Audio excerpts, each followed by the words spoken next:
to the January 5th meeting of the Hadley Ambulance Oversight Committee. This is a hybrid meeting. Present from the committee, myself, Molly Keegan, Chief Spanknagel, Amy Fiden, Walter Jennings. And then we also have guests from the fire department. We have Dave Spafford and Mike Mazulis. And from Action Ambulance, we have Mike Waronka and Robert Swern. We may have other members joining us, so we'll admit them as we can. The intent, just to recap from our last meeting, is we're looking to try to do the best we can to meet the first Monday of every quarter. If we need to adjust calendars, we can do that. So this would be our first quarterly meeting for calendar year 2026. So first on the agenda, we have Action EMS's quarterly update. And ideally, we'll be talking about billing and collections, response times, quality of care, and any staffing updates as needed. So Mike, turn that over to you and Robert. I'll start, Molly, thank you. Dave, Petrol, apologizes for my being here tonight for the meeting. He's actually been following that promotion ceremony of being promoted to captain tonight. We apologize for not being present, but obviously that's what he's doing. So in terms of data, recording data, well, let me see if I can share my screen here. I think I got it. Okay. I think we're good. Everyone can see it? Yep.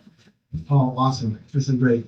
So go back to the homepage and Tableau. We've got our data updated up until the end of November right now. We're in a pretty good data upgrade cycle. The next few days, we should have December's data populated on the Tableau side of things. So in terms of numbers, one thing that I think that we're going to probably see for December, because of bad weather, we're going to see an increase in response times. That's going to be weather related. But we don't see anything that's crazy or outside of what's happening from an average perspective relative to response times. We are seeing the turnaround time at the hospital is dropping. It was up in October a little bit, just over almost 17 minutes in that area of things. One thing we're still noticing, obviously, I'm still attributing to the roadwork on Russell Street. We are not seeing, I don't know, Mike, if you're seeing it on the PD side, there's a lot more frequency of MBCs that are occurring within town. We're also noticing those MBCs are low velocities that are occurring. So we're going to a lot of responses, but we're noticing those calls as well. Some other things, I didn't feel diagnosis on this particular table. Okay. Musculoskeletal seems to be the largest group of calls. The gymming town was I'll put you over by the speaker. active place for us. And we're still seeing out there of psychiatric conditions and substance use disorders from the facilities at the lower end of Russell Street 5. The Amherst line and stuff. So those trends seem to be in the same direction. We're not changing. We are substantially up or substantially down in terms of some background in terms of what we're seeing with the fall down. Just to remind everybody, if you want to Tableau, you can click on the caveat calls here, and it will tell you when they're occurring in terms of particular months on the account charge. The days of yourself to return and the time of the return. Thank you. And it's up and down on the right hand side at the bottom, and I'm kind of hovering over. That's the reset button that will populate the data back to the data so you can play with the data as much as you want. Molly, thank you for sending the link out. We were able to make sure that the link stays the same throughout the course of the year, and then we're going to have to do some work to update the link as we move into 2026 data. Watching Dave, whole letter soon.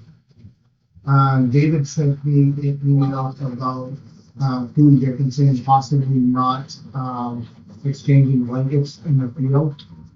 So we started to have conversations about using, so Dave, we ordered about 250 space blankets and also wool blankets as well. That should be, the space blankets have already arrived, but the wool blankets are about to arrive, and we started to have a conversation about us using and cleaning up and washing your wool blankets to make them reusable unless they're really soiled, and we'll just dispose of them. And the idea is to use, to almost create a sandwich where the space blanket goes down flat first, the wool blanket goes on top, and then we can wrap the patient with a space blanket on the top side of the patient to allow them to retain more heat, especially with these cold weather months, and then encouraging our crews to use towels to cover heads as well, and or some of the wool blanket to allow people to be retained on that side of things.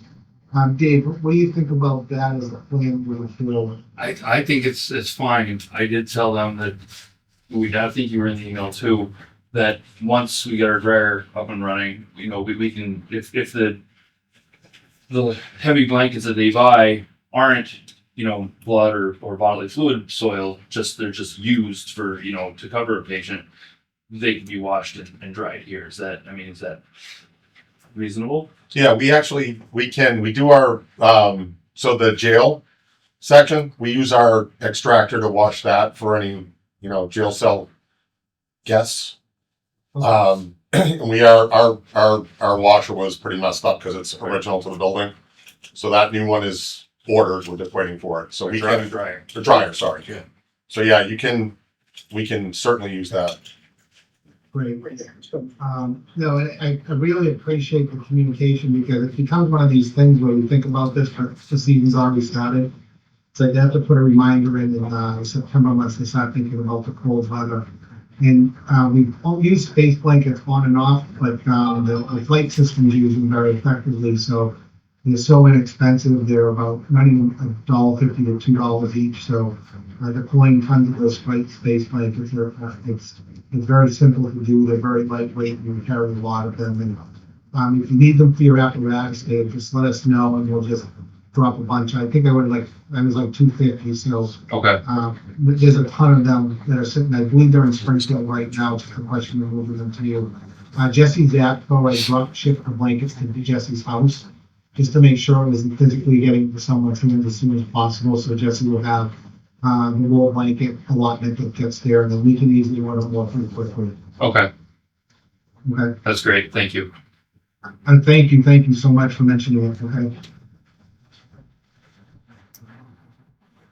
Joyce, hopefully you heard that. We're just talking about blankets for our, just making sure the hospital's kind of limited on what they have for stock.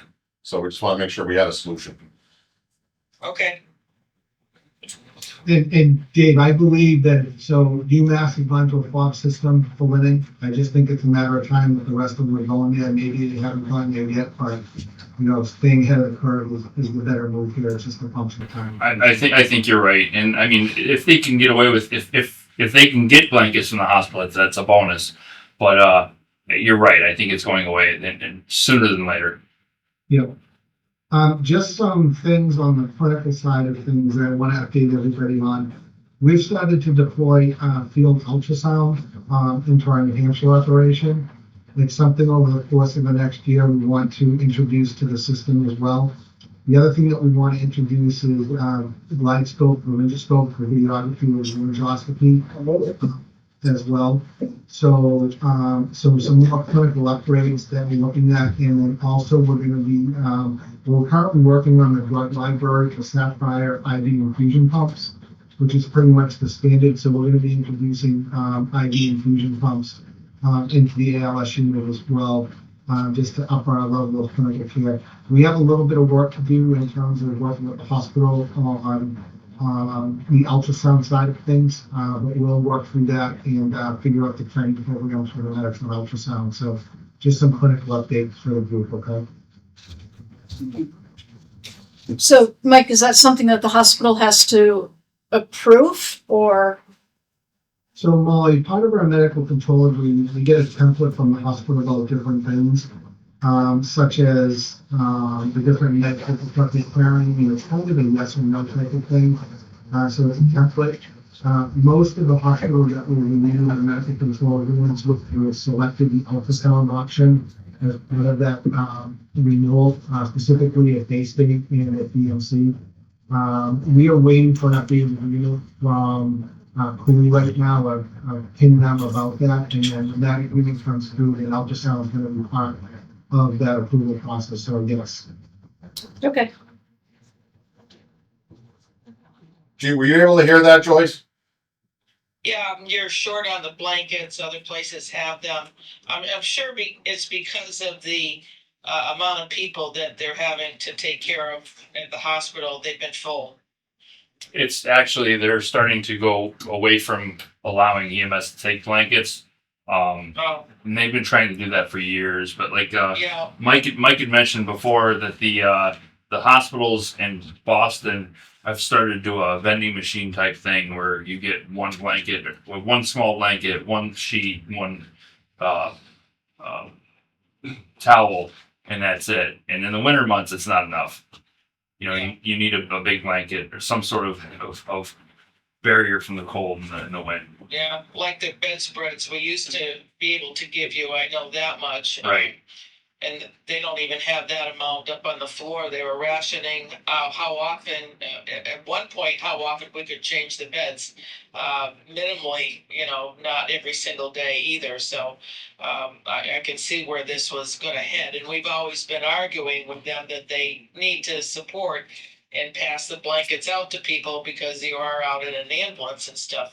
We could certainly ration what we needed in the hospital.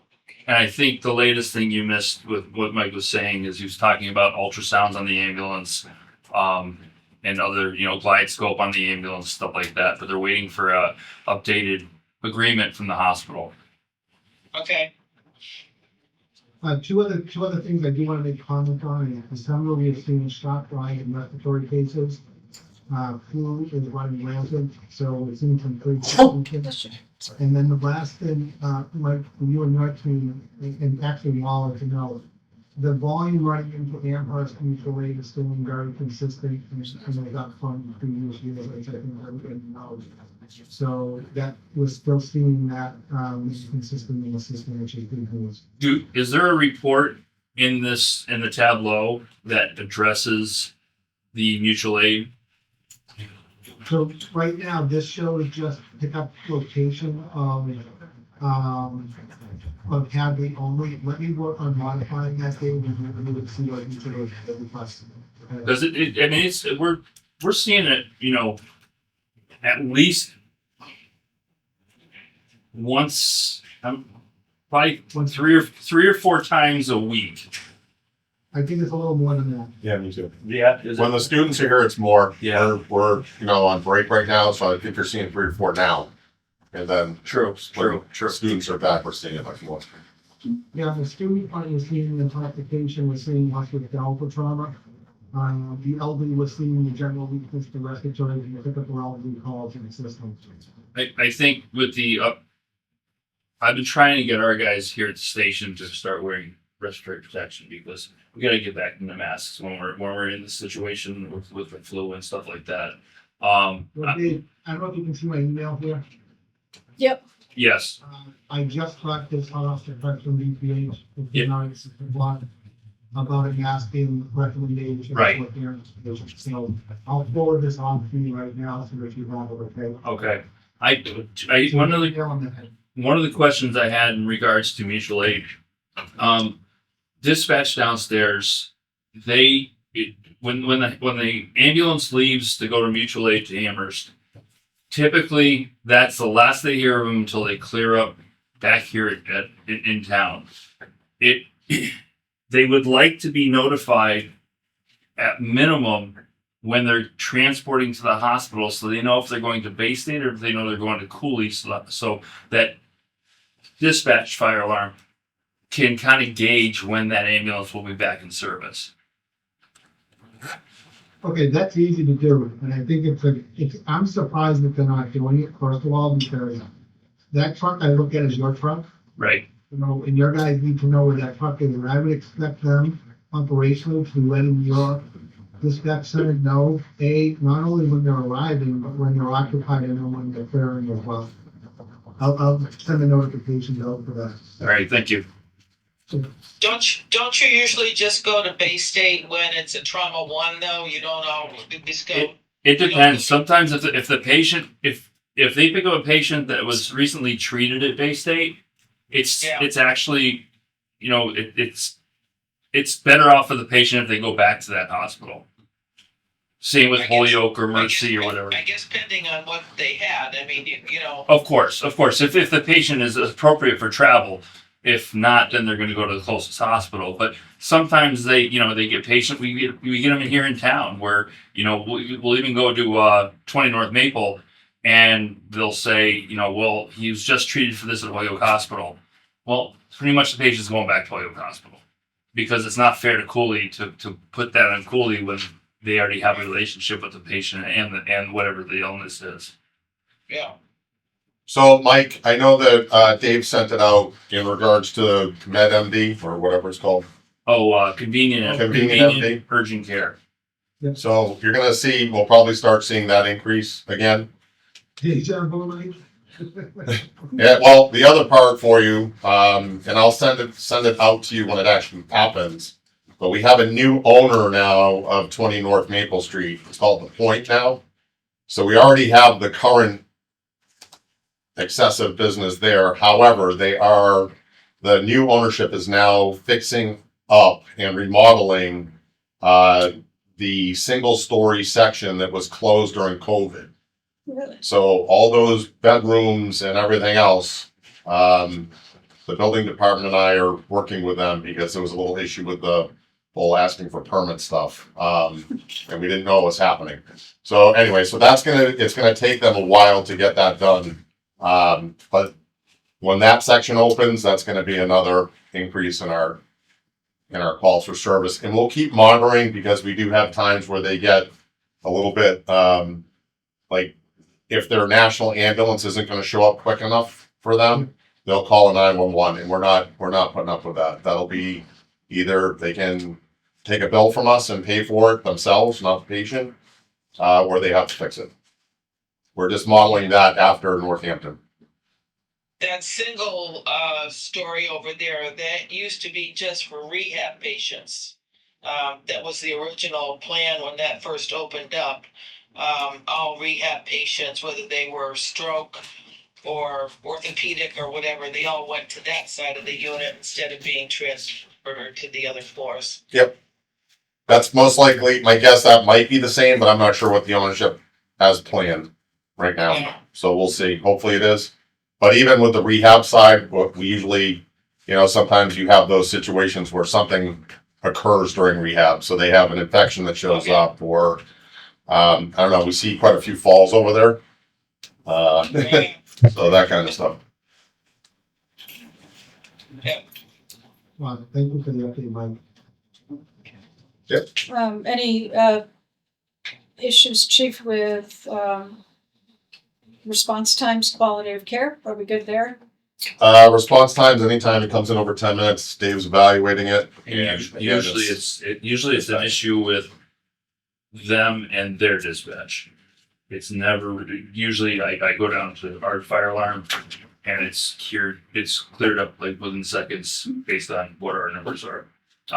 Their response times, they're getting on the air has been really good. So we only had one, and I looked into it a little bit, but our dispatch did have to tone off again after the 3 minutes for some reason, and I don't know if it was a pager issue or whatever, but nothing substantial. They were still there in a very good time frame. So other than that, it's been great. Your staffing has been great. Dave Tetrault and I were just having some discussions on the, we're kind of the training site now for your new staff. And we just we're going to have a discussion on that just so that we're aware when those dates are coming up, when that's happening. And then we wanted to have a discussion about just consistency. And I think you guys were talking about putting together an actual training, how it's happening. And I think Dominic might be the lead on that. I'm not sure if that's true or not, but. That's the preliminary conversation, Mike. You're correct. Because we weren't originally the training site. So it's just it's something we need to be aware of, because if there's an issue with it, or if we have folks that were, we were planning on being there, it's just making sure that we know that that's But happening. I guess what they're, from what I understand, correct me if I'm wrong, Mike, I guess what they're doing is if they have a new employee, that employee is actually being moved around Base to base. base to base to get different training. Which is Yes, so we're trying to get them so that they're interchangeable in a backup situation. So if someone calls out sick, that they've seen each of the systems Right. instead of ending up blindly into a system for following. Right. It's something that we kind of arranged with Bay State to make sure that the medics are getting credentialed in all of the systems as well. Bay State kind of pushed us in that direction, and I think it was a good idea for a recommendation from the standpoint. So Dr. Knoll was instrumental in that. Once we understood that the goal that he was looking at and getting them a broader view of the system instead of just one system, as we sat through that and talked through that, it was a good idea.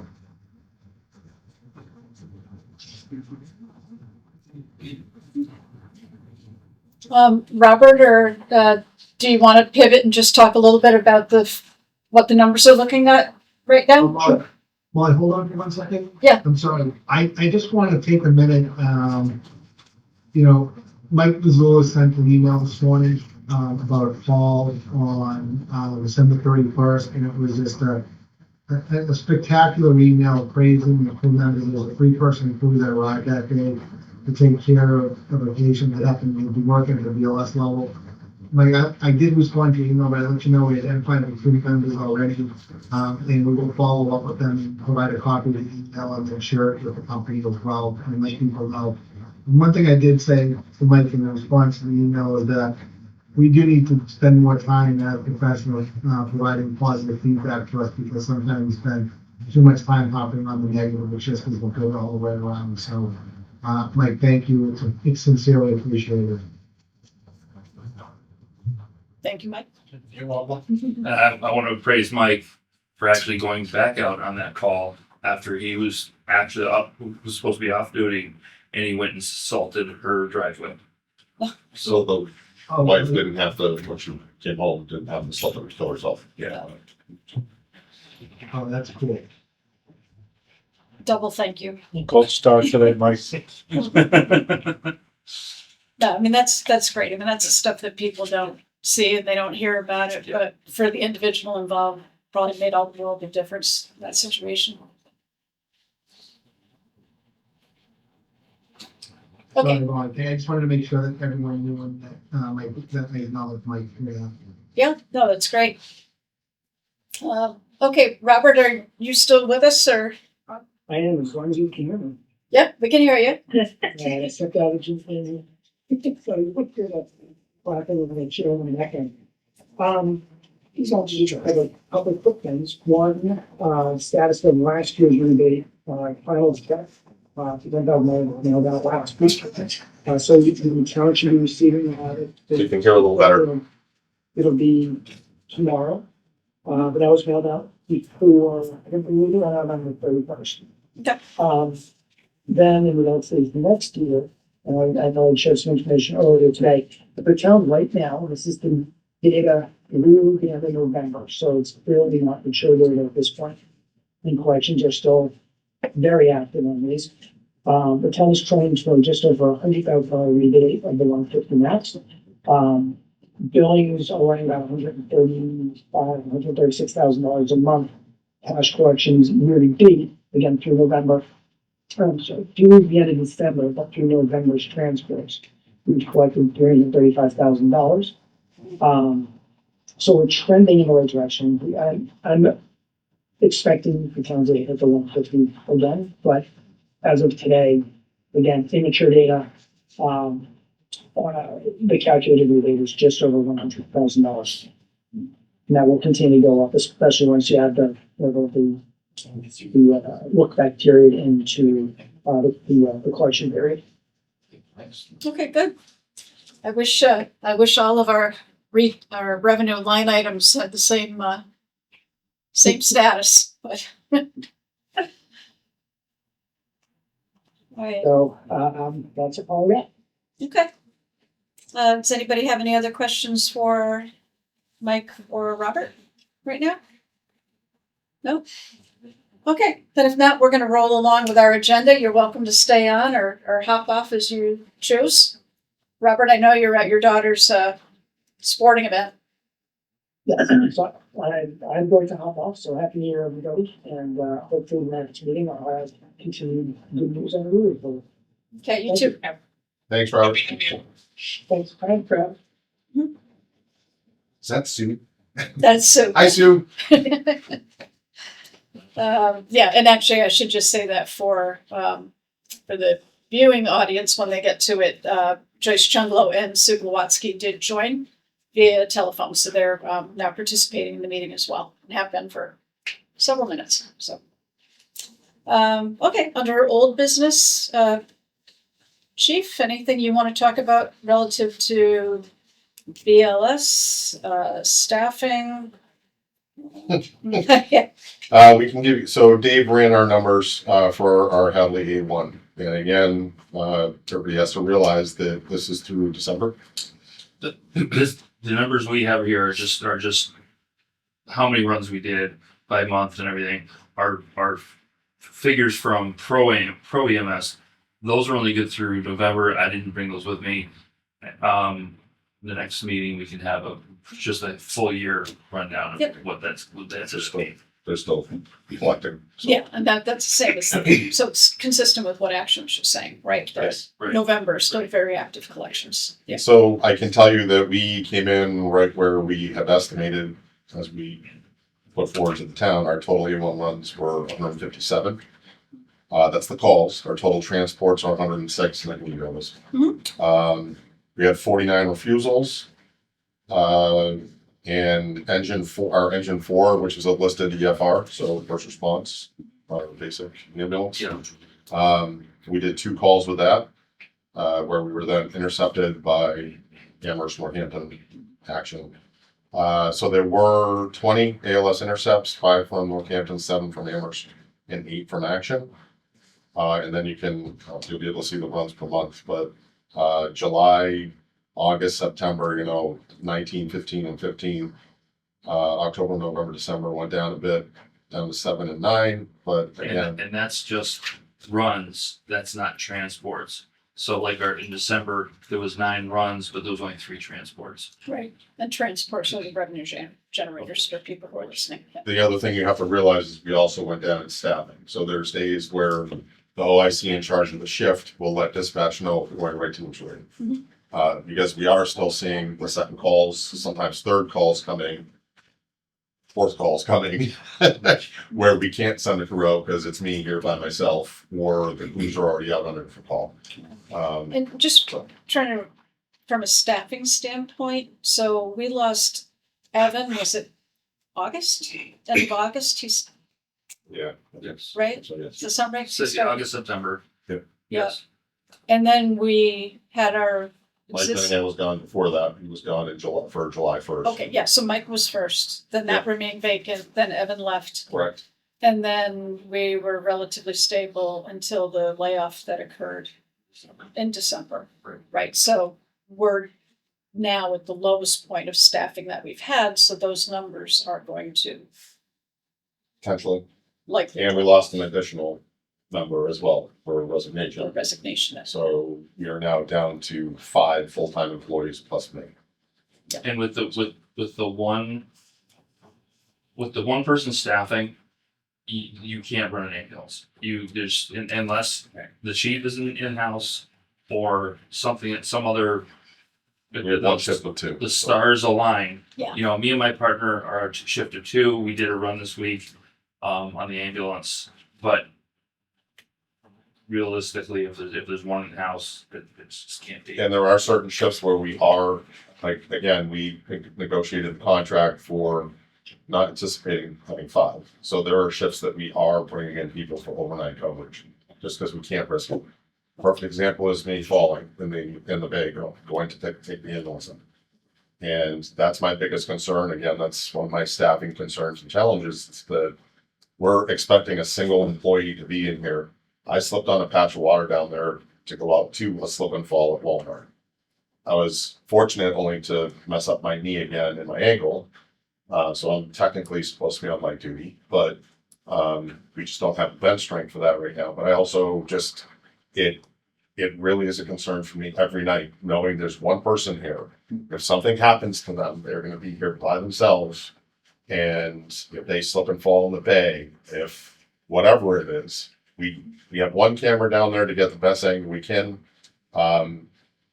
Again, I mean, we I was even just have gonna ask action about that. helping out to where, you know, they were doing this when I was here by myself. They would come to the call because they were concerned about me having to get up on the roof by myself Yeah. to check an air handling unit. Yeah. So it's just, in my opinion, I'm sorry, I understand we have issues with funding, but this is craziness what we're doing. Yeah. So the other night, again, I understand people are posting things, but for us to go into a fully involved building, commercial building, our shift that was on was a single person, so they had to wait. We were fortunate, a couple of our, 2 or 3 of our call force members were able to get here. But again, it's that extended time frame, and it's not to say that, things could have been different, maybe not, I don't know, but I can tell you that, the crew that we had, that building shouldn't be standing right now. So the work that we did as a group of 3 before our mutual aid partner showed up. Yep. Is just a testament of how great our call force is with our full-time. Yeah. So, and again, it's including me. And that's difficult because I have tasks that I'm supposed to be doing. Walt knows this. He watched his father doing this every night, but I'm supposed to be establishing command and getting stuff set up.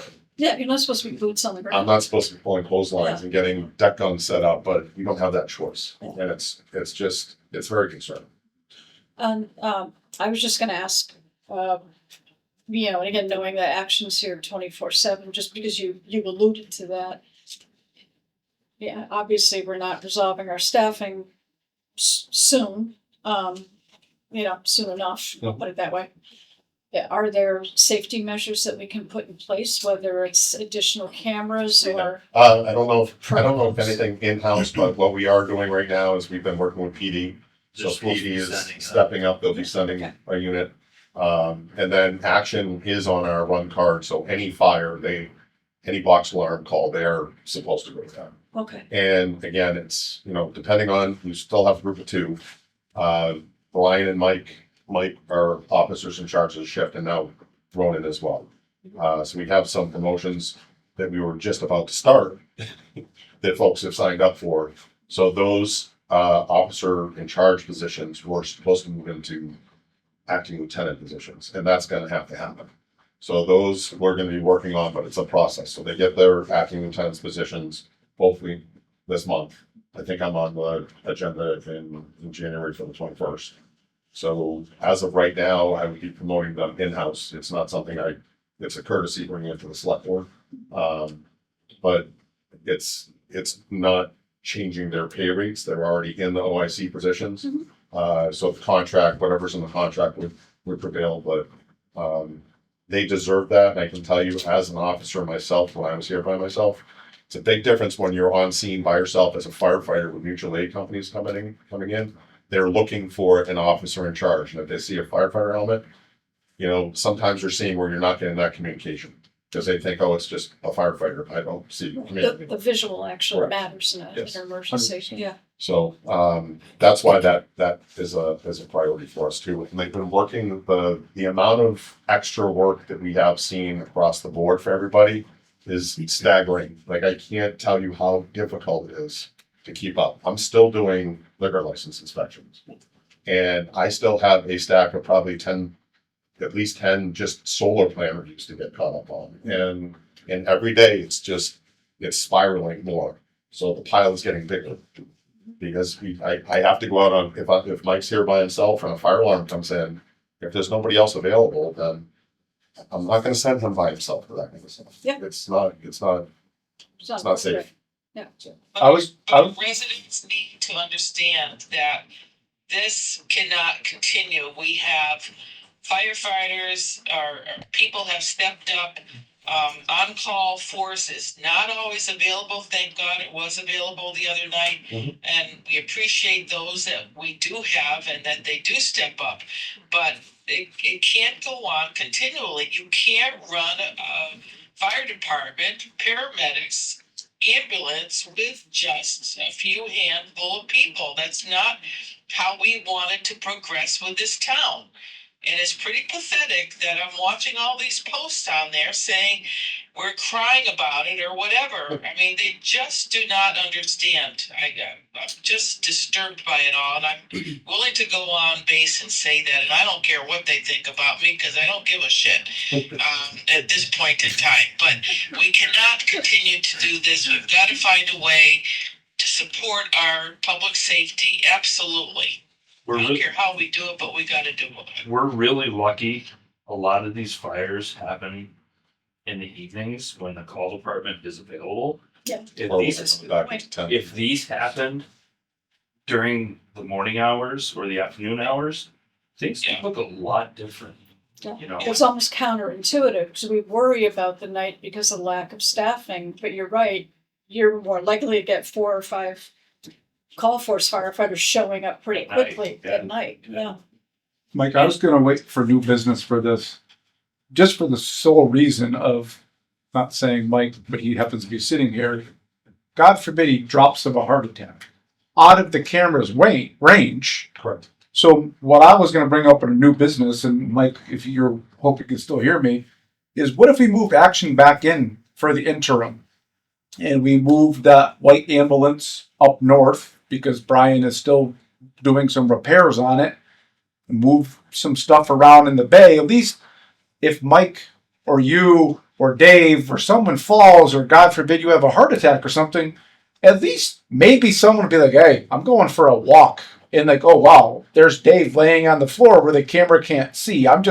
we're still, it's difficult because we still only have 2 bedrooms. You know, we possibly might have a third, but it's not finished yet. It's been put on hold. It's been put on hold. You know, Right. And, you know, the fact that we have dispatch and the police here in the building, you know, most of us wear a radio either on their hip or on their side. So if I were to fall down the stairs, they hopefully can get their radio and say, hey, I just fell down the stairs. You know, so, I mean, living next door, you guys never stop between you and the cops. Like you might as well just leave the just doors like open. my shift. That's what I mean. You guys you're like a magnet for Yes. stuff, but whatever. But it's just a non-stop revolving police cruisers, fire trucks. You're coming this way. And I, next door, being a former fireman, I worry of something ever happened that no one's going to know for. It could be. I mean, yeah, you do carry a radio, but what if he gets knocked out? You know what I mean? Like you're done. Like We had a slip and fall incident in the parking lot this week. And I'm not going to mention names or what department or what part of the department, but if he would have been gone down and nobody would have, you know, knew he was down. I mean, he got up and walked back in, but he was hurt. That could have been an issue. That's what I'm saying. Yeah. Is it worth You're right. looking into try to moving them back in until maybe an override? We get some more people here, or It's basically, again, it's just a space thing like that. So Brian, one of his tasks when he gets back is to finish up that ambulance because we've had discussions about leasing it. And I think our last meeting we had talked, Mike, I think you were going to look into possible leasing. You had some leasing advice for us. Some contract language for leasing. I think we had asked you if you had any ideas on that. You're muted. Yeah, I thought you sent that. Did he? I didn't. I'm not sure if I did. Let me add it to my notes here. We've got language that we've used in the past on it. So let me blow the dust off of it and send it on over, okay? Thank you. And maybe you and I, if once we get eyes on it, maybe we can sit down, we can come out and just have a discussion on it and just some fine details on it because there's been some concerns because we know that sometimes, you know, employees, and not to say that this was happening where this ambulance would go, but sometimes folks don't treat stuff that's not their own, you know what I mean, as well as if it's in-house, and we just want to make sure that we really beef up the language that has to be a priority. That they have to understand that this is a critical piece that might be coming back to us. So, I don't wanna lose sight of what Walter was suggesting though, just in terms of, so the gating item to bringing action back into Central Station is the overnight accommodation situation, is that right? When you have two firefighters here, then you would need 2 more rooms for those other EMTs. When you have one, then you need 1 more room, obviously. But So they each have that, for some reason I thought there was like a bunk room. no, we have a bunk room, but it's 2 individual right. spaces because we have the male, female, or we don't put them in the room together. They each have their own. I think I So saw before action- it was finished. So yeah, well, one of them isn't finished right now, and that was to handle the 3rd employee that we were anticipating Right. getting for the fire side. Mhm. And so we have, the walls are framed up, we need to get some stuff done, but it's just a matter of the funding right now Yeah, to finish it. We've done a lot, like most of the work has just been done in-house. So we're working under, a licensed construction supervisor in town. Yeah. And just trying to handle this on our own. We bring our we have an electrician. We have the sprinkler work has been started, so that's ready to go. But this is just some build out stuff that needs to be finished. And again, if we can, what's that? The build out stuff, how much, what's the price tag on that? What Right. are we looking at? I don't know. I'd have to see what's left.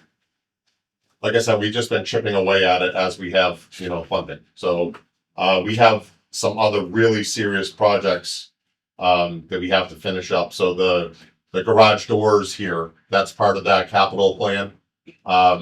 Right. One of the garage doors failed, so we're getting updated prices from overhead door companies to do the 2 back doors that are original to the building and the 2 sally port doors.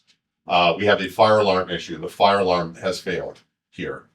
So that's kind of operating on its last legs. The security system is so antiquated. We've been stealing the mag locks from doors that are just don't need to be secured right now, just to get parts that we can do the doors that need to be updated. So it's kind of like we're trying to chip away at the stuff that's the priorities right now. And again, we were fine with the staffing. I understand. I think this is something we could have a conversation with PD and just have them see if they can do a building check for us. So rather than moving them, just say, hey, because they don't go to bed, they're up. So if we had a plan and just ask them to do a walkthrough, or when they come back in from patrol, if they could just come through the bay and take a peek or something like that. I think there's some options for that right now.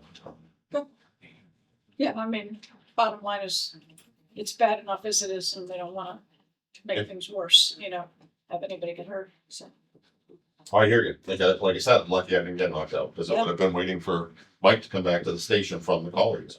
Yeah. And it's not a warm fuzzy feeling at all. No. It's kind of eerie, actually. Being alone, yeah. Being here overnight. Which, just the fact that if you went on a bad call, you don't have anybody to decompress to. Like you're literally, oh, what am I gonna do tonight? Oh, I'm gonna talk to myself for the next 23 and a half hours because there's no one else here. Like, We get the soccer ball. I mean, I can start sending Listen, dogs listen. over. I mean, the good thing is, again, we have a good partnership with the police. And that's one thing that I'll say thank you on camera is that fire was also, it's very much appreciated what the police did. So the information that they gave us up front, I had again, Officer Laughlin and his partner now, I think he's new coming in as well. One of the first things that they told us was where the closest hydrant was. Oh. And that's something I'm That's usually huge. doing for the entry company. And so to know that it was out front of the bus stop, that made a very big difference in what we did to bring our ladder truck in. It's like, you're gonna take that right now and bring it in because we have massive fire. So again, police is, I think they're very in tune with how rough it is for us. But then again, if they have somebody in the jail cell, that's gonna eliminate them being able to go to our calls. Yeah, And they're otherwise distracted. yeah, because they have just excessive calls on their own. So we have to understand that they're not always going to be available, which is again, concern. Yeah. It's not enough bodies. I was gonna make a comment, but I better not, so I'll keep quiet. They're safe in the sale, don't worry about it. Oh, Lord, help me. Can I just add one other thing for the budget? I would ask, so we're going into the budget season right now. Yeah. I anticipate doing multiple different budgets informationally. You know, I know we have our marching orders for, you know, that will be providing the contracted raises. But I plan on putting together a complete fire EMS budget because it's so, like, I still don't have actual numbers because I've never had actual numbers. So putting together what we actually need to move forward again, going to ALS, with, again, if we want to be honest with the public and we want to make sure that they understand what we need, we truly need to go to the 3 per shift, or we are again going to be going down the road of what the police went through, with overtime issues. So again, I think that's just putting it together so people have the information. They can make the decision. Yep. And again, we did 3 different options. We did the 7 as well. But if we're always talking about trying to bring more revenues in, and I think based upon the numbers that we've put together, going back to that transition to ALS, regardless if we don't get that 3rd person, we still, if we can go back to hiring again and, you know, we can find people that want to come here, because that's going to be the other issue. We really need to make transitioning to that ALS system, because that's what's going to start bringing in revenues to support this. And again, it's going to support second calls for service. So that amount of money, we're not taking over Action's role. That's the lion's share of the money. But I can tell you that there's just too many calls across the board with our neighbors. They are going to be requesting more. All of us, none of us can keep up with it.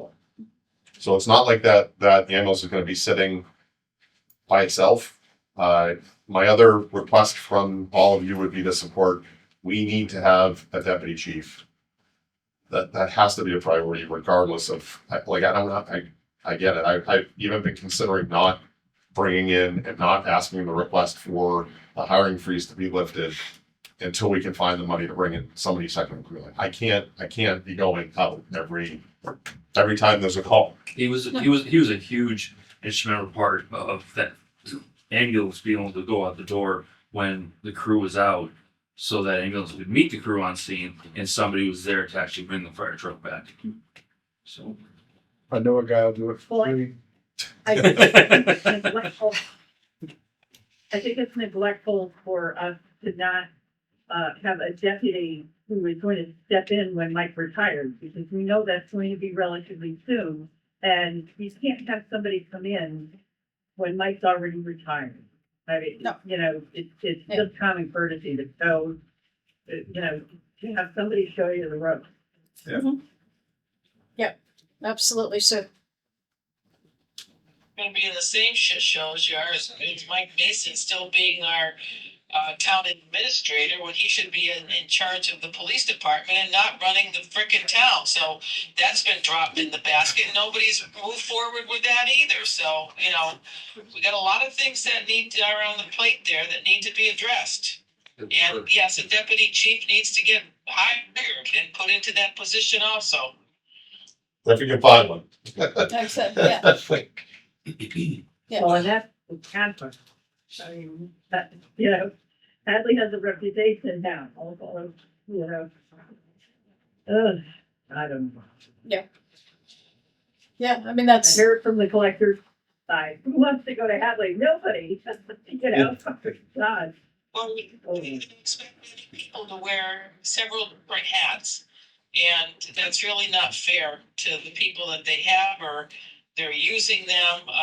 because nobody can say no, and I was always guilty of that, and I'm still guilty of that. I've got sucker written across my forehead that no is not in my vocabulary, and you've got people that work here in town that have that same thing. They don't say no. They just continue to work for the town. And, that's not fair to them. All right, so you'll be presenting multiple budgets. That Yeah, makes- I that just makes wanted, I was sense. gonna bring it to the oversight committee to get, and I think Bill made that clear. He felt that we should really have a position, an actual position that we send to the select board and finance committee on what this body feels is appropriate. Right. So you want to take a roll call vote of supporting or not supporting of your budget? Or just the plan moving forward, how we're gonna do it. Because I can't, like, again, I can't tell you that even if we put that plan forward, that we're gonna be able to fill. Oh, for sure. Yeah, so we were planning on meeting regularly on a quarterly basis, but it sounds like you would like us to schedule a special meeting to discuss Yeah. the budgets. Yeah, Okay. because we're in the beginning process, so I haven't even scheduled my time with Linda yet, but once I put that together, then I'll let you know. Put Okay. together. Is everybody okay with that meeting? You agree that's probably Joyce, good? Joyce and Sue? Yes. I think it makes sense. However, I think the ask has to be made to the select board to lift the hiring freeze on a deputy chief for 4 months.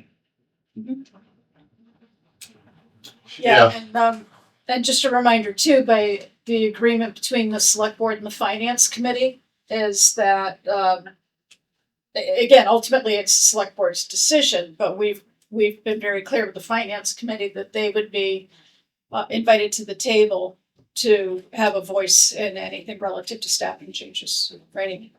Yes. Well, and I agree with that. I don't know, is the finance committee coming to your meeting this week, Molly? So it's the 21st. Yeah, Amy said the 21st. Yeah, it's not this week. Yeah, it's the 21st. So it was supposed to be this week, and then I think things got pushed off on Oh, okay. our end. I'll say the town side, not the finance committee side. I just haven't heard anything. Because I So. can't, but then I mean, I'm not speaking, obviously, not speaking for them, and Amy, you're there. But I can't imagine the finance committee is going to have an issue with hiring somebody as deputy chief who's going to replace Mike, who's going to retire this year.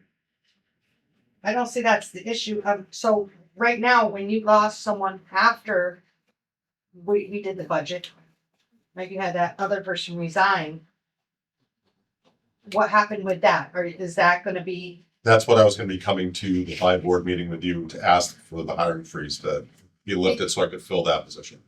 right, so, because there was an understanding of what we had budgeted for, was just to get through the end of the year, right? And so now you are less than that, right? Because We're you less just than that, lost but- that gentleman. But I know we need Yeah, the deputy, we wouldn't have the funding for that. So it would be a discussion of how we would have to support that, because we're not gonna get the deputy chief at the rate of a, well, yeah, I didn't firefighter. think, yeah, So that's why the original hiring freeze was gonna be the request to fill that position, because that, again, the person that's on that shift by themselves now is not, they need to have a second person with them. So that's why it's heightened awareness for all of us, and we're scheduling, again, we're gonna have to absorb some additional overtime on this. So yeah. there's no easy way out of this. There's no easy answer, and it's like, again, I don't really have a choice on, we're fortunate that a few people, some of the full-time folks came back for that fire too. And Yeah, but again, that's overtime, and then it's overtime for, if Brian goes away, he's on the ship by himself. Yep. Are we not gonna have anybody here? right. So, That ambulance that you're looking to possibly lease, that other one. Mhm. Do we have any idea how much that would be? not yet. That's what Mike and I were gonna Yeah. be discussing. Not going to be enough to. Not a full-time employee, no, but it could be helpful. Mhm. But hopefully that will show, that goes straight in to we still have the special revenue account. Correct, and that was gonna be one of the caveats, is it's gotta go into the special revenue account, if not, we'll just sell it. Not gonna, we can't. Yeah. This stuff needs to be supporting our department. Right. So, I think you'd have support for that. Yeah. Hey, Dave, on that white ambulance, once it's fixed, what does it need to become an ambulance? Just stocked, but that's, I mean, inspection. an inspection and And how relatively available are inspections on those? it, you We would wouldn't have even to, do that though, right? Like, that would be Palmer, or right, wherever it's going. Palmer would take care of They that. would do Well, That's, the reason is saying if we don't have our ready to go to lease this thing out, you have Barney Blowout coming here and very shortly. you would have to, you would have to license that ambulance. Well, that's what I'm saying, because I know like for like the Cummington Fair that decommissioned ambulances get recommissioned for 48-hour windows or whatever the Right. period of time is. Right. It might be beneficial to Mike's bottom line if he could pay some people to come in and staff 2 ambulances, because you know they're gonna run all day and night. That's just a given. That's gonna So be, we don't have the staff Yeah. to do that at all. the other thing is that's being, And still staff that, Oh, good. It's like we're doing a Amherst different, does that we're gonna thing. be doing a different plan on that. We'll be working with Amherst on that. So potentially we could be looking at bringing in folks just for our A1. So, Action stays as our primary, and we might even be inviting Action to the table if they have. It sounds like they're working with the university to actually fund ambulances. Well, that Versus that us makes having to sense, get because called. every other town in the tri-state area gets just robbed for Yes. 24 hours. So Isn't that kind of like the police have the detail? Where this is like the Yep. detail work? Good idea, yeah.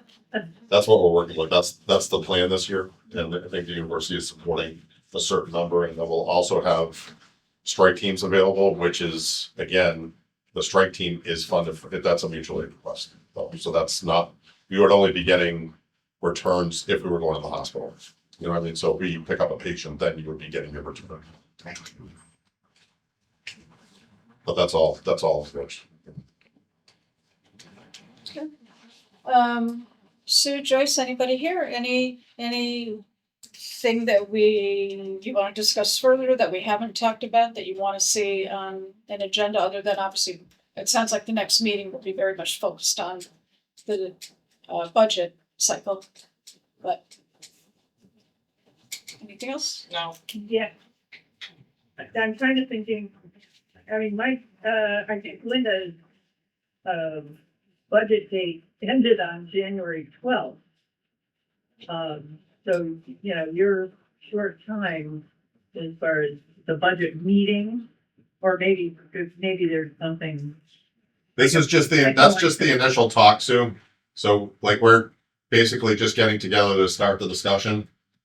Okay. So yeah, that's the first meeting is, she said, you don't really need to bring anything. They'll have it up there. We're gonna review and discuss it. But I'm talking about building out something separate from what they've asked for. And that's what I would be bringing to you. I think that's great. Okay, yeah. Okay, yeah, as soon as you have an idea, then we can throw some dates so people can plan ahead. Okay. All right, there's nothing else. Anybody want to make a motion to adjourn? make a motion to adjourn. Well, right now, the next meeting would be scheduled for the first Monday which would be the first Monday in April, Joyce, but we're gonna be scheduling a special meeting to do the budget. Okay. And Mike is gonna let us know roughly when he'd have numbers together for us to look at. Okay. Okay. Okay. Sounds good. All right, Motion to adjourn. is there a second? Second. All right, motion made by Joyce and seconded by Walter. All those in favor? All right. Aye.